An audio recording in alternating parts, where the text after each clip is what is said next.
So TikTok has released this really cool feature where you can create effects using your phone. Just go to effects over there and then go to create and click the one that you want to do. Right now I want to show you the tournament bracket. So I had several people want to do this in my randomizer video. Okay, so essentially you just click 4 to 8 photos from your camera roll and click done. They're going to automatically just put themselves in there, and voila, you have your effect. So for this little tutorial I chose first date activities / like location preferences. And there I am basically just testing the entire situation out.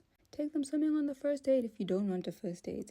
And there you have your effect, essentially easy peasy, takes all the guesswork out for you. And it turns out that my favorite thing is a painting date. There we go, hee hee. And it was at this moment I realized that I was screen recording instead of using TikTok's actual camera, and now I'm bored and I need to redo this and replicate and just forge the previous results from the previous video. Look at me looking like I'm thinking about something when I'm not thinking about a single thing. Anyway, like and subscribe for more Effect House tutorials. Bye!